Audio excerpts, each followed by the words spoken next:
Unity is the only thing that will keep Africa and Africans from global domination, molestation, and exploitation as well. If you don't think that is the case, take a lesson from nature. Watch this video and see how animals were able to defend themselves against external aggression because they've united to save one another from external aggression. But one challenge stops them in their tracks. A giant petrel. They try to flee, but running isn't an emperor's strong point. A slip is all the petrel needs.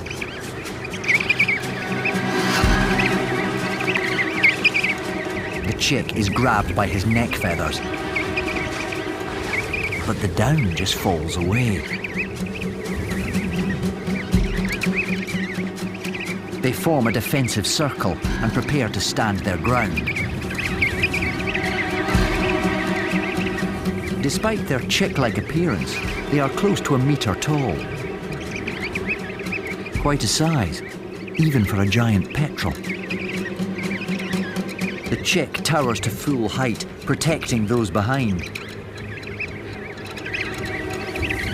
His defiance buys time.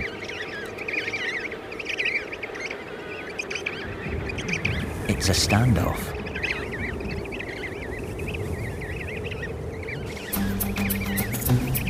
Then, as if from nowhere, an Adelie, the feistiest penguin in the world.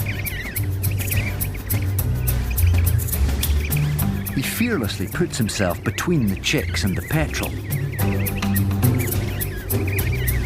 Even petrels don't mess with Adelies.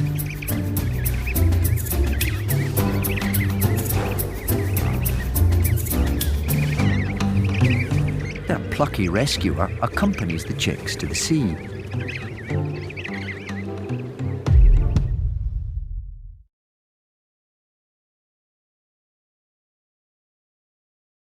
Hello, welcome back to Toure TV. I hope you are doing well, most especially you, the Black family. If this is your first time, please don't forget to subscribe, like, and share the videos. Our founding fathers of West Africa, Dr. Kwame Nkrumah, has been calling for Africa and Africans to unite and become a single nation. Then we were not able to make progress or strides in or on the world stage. Rather, we are being left again once more as consumers and nothing to boast of. When this man was making this call during those years, what he saw sitting down or lying down, these men who call themselves leaders today were not able to see what Osajefo Dr. Kwame Nkrumah saw while they were standing. You can take a look and watch this video. Maybe, just maybe, you might learn one or two things from what Dr. Kwame Nkrumah was saying back then. Fellow freedom fighters, comrades and friends, it is my great pleasure to welcome you to Accra and to this conference of African freedom fighters and supporters of the growing movement for Africa's liberation and unity.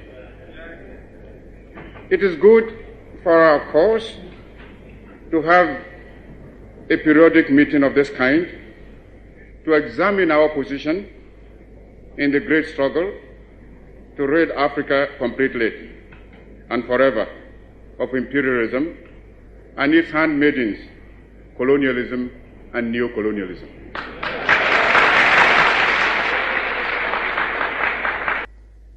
Africa is rich and not poor.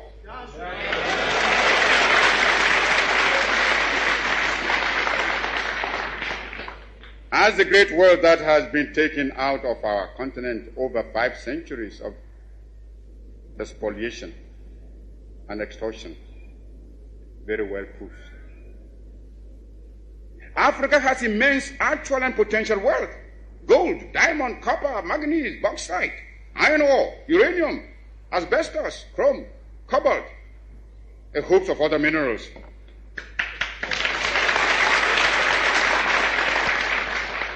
Our essential agricultural produce have all been drained away by colonialist imperialism.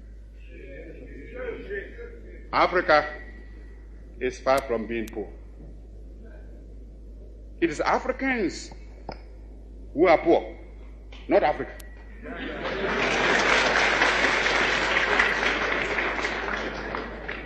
And they are poor because of the uncounted profit that has been made out of the exploitation of their labor and their lands. If we are being baited to enter a European community, we must have something that community needs, and needs badly, when it pretends to offer a bonus by way of aid. When Greeks come bearing grapes, should we not look them well in the mouth? If I may mix my metaphor. But I'm sure you get my meaning.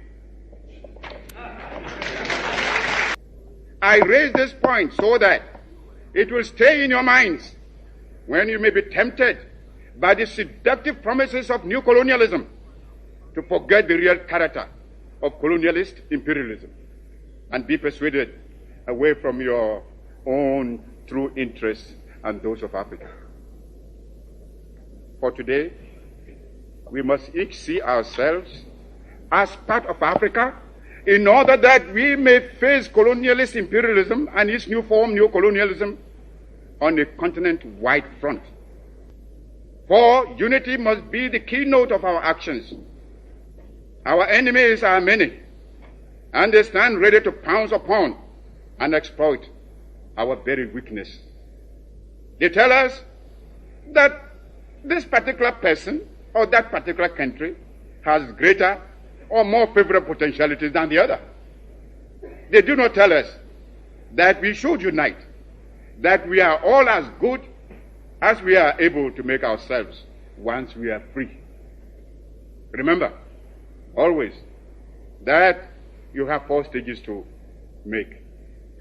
First, the attainment of freedom and independence. Secondly, the consolidation of that freedom and independence. Thirdly, the creation of unity and community between the free African states. Fourth, the economic and social reconstruction of Africa. This requires some plain speaking. And for the sake of Africa, let us speak plainly.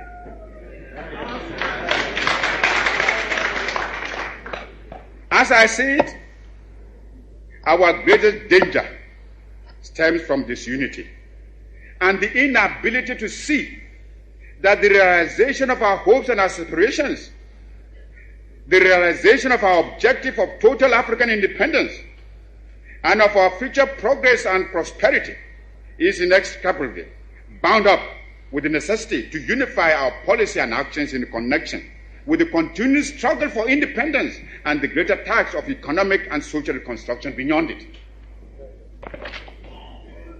We must therefore face the issue of African unity now, for only unity will make the artificial boundaries and regional demarcations imposed by colonialism obsolete and superfluous.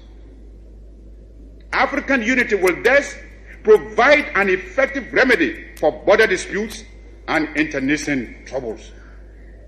In a united Africa, there could be no frontier claims between Ethiopia and Somalia, or between Zanzibar and Kenya, Guinea or Liberia, or between Ghana, Togoland, and the Ivory Coast.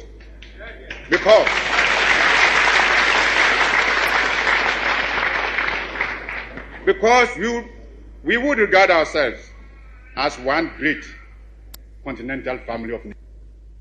Some of the leaders, it must be confessed, do not see the struggle of their brother Africans as part of their own struggle. Even if they did, they would not be free to express their solidarity. These rifts are consciously created by the imperialists between Africans, where they can sit back and watch with sly satisfaction, as well as contempt for those who fail to see how they are being used against Africa's best interests. Regrettably,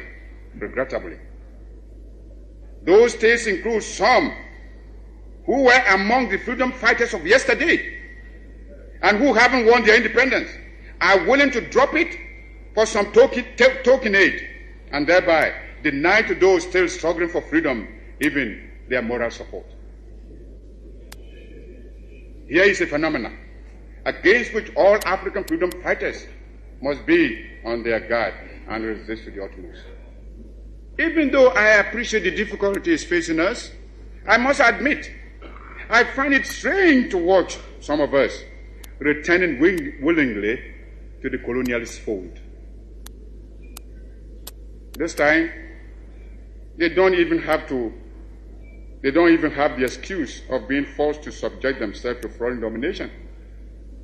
It makes one wonder why so much effort and sacrifice and so many lives were given up to the achievement of independence in the first place, if it can only be so quickly and easily surrendered. We must begin to build immediately our own continental common market. For it is easy for anyone who studies the common market organization closely to realize that the common market is aimed at harnessing the African countries to satisfy the profit lust of the imperialist bloc and to prevent us from following an independent neutralist policy.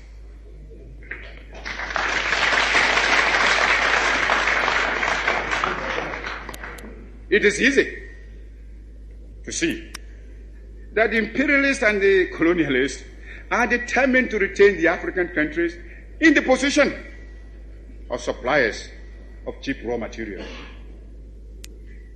If we do not resist this threat, and if we throw in our lot with the common market, we shall doom the economy of Africa to a state of perpetual subjection to the economy of Western Europe.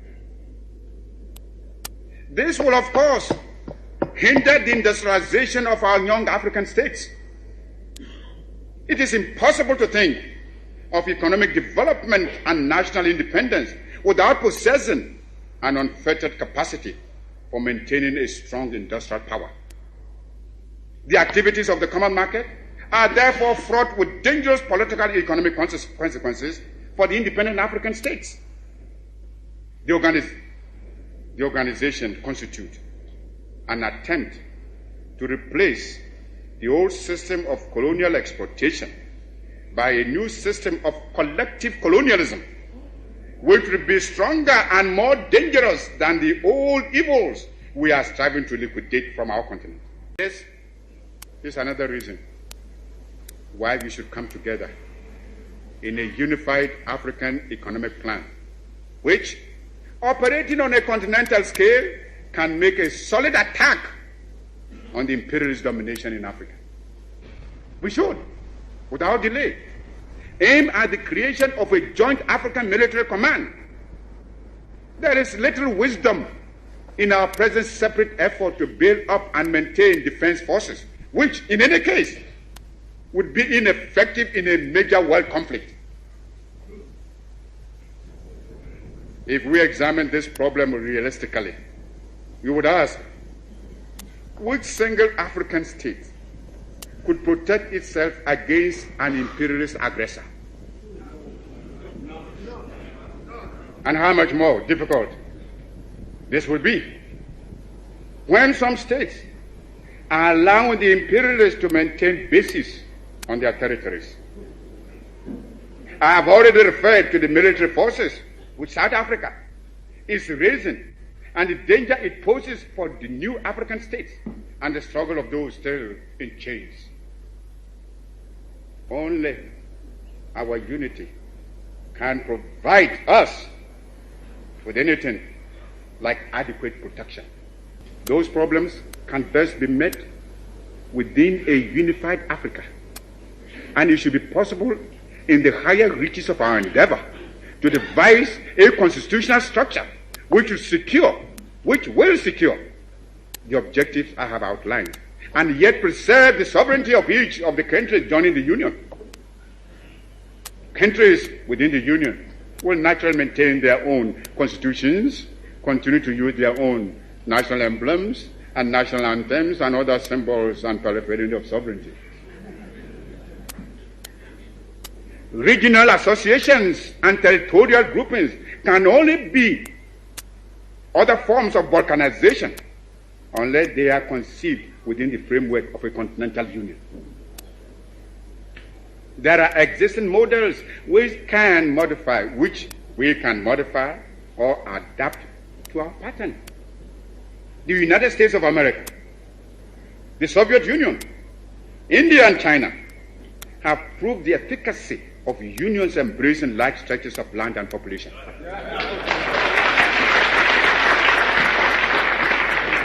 Long live African freedom fighters.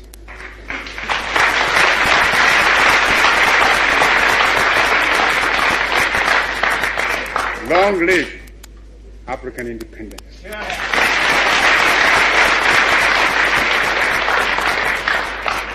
Long live your struggle. And long live African unity.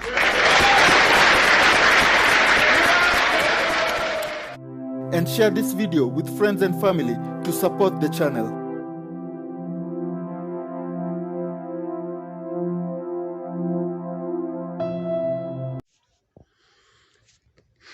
Instead of uniting as one nation, we are busy calling each other names. Recently, I saw some videos circulating on social media where the Cameroonian people or the government of Cameroon was calling for the ban of Nigerian music in Cameroon. And some Ghanaians also were calling for the ban of Nigerian music. You see why unity is so important. Had we been united back then, when Osajefo Dr. Kwame Nkrumah was calling for the unity of Africa, all we know is we are Africans and nothing more and nothing else. But since we got ourselves into this mess already, and these so-called leaders, they are the forerunners of the mess that we get ourselves into. The founding fathers tried their best. Some of them were not able to see or foresee what awaits the future generations. The few that were able to see it, they do not have a say. As such, today, you can see the mess that Africa and Africans are in. All over the world, wherever a black man is, we are all in a mess. It's high time we come together, hold each other's hand as brothers and sisters, even though we might have our views, but for the time being, let's keep our views aside, our sentiments and whatsoever, and hold our brothers and sisters' hand together, get us united and face the Western world, liberate ourselves, most especially from the French neo-colonialism. If we don't unite in order to save ourselves from the Western world's exploitation and so on and so forth, there is no way that we can move forward. The Western world, most especially, are the ones that are our problem, followed by China closely. Because when you look at the situation that the black people are facing, these people have their own interest. 100 years, 200 years interest for Africa. They have their 100 years or 200 years plan for Africa. But what are we as black people doing? What plans do we have for ourselves and our continent at large? We are absolutely sitting dogs. We are just like sitting dogs, waiting to be pounced upon, because we have no plans. All we are busy doing is blaming each other. We are supposed to stop that. Please, let's join hands together in order to liberate ourselves from the Western world. Until next time, we are together.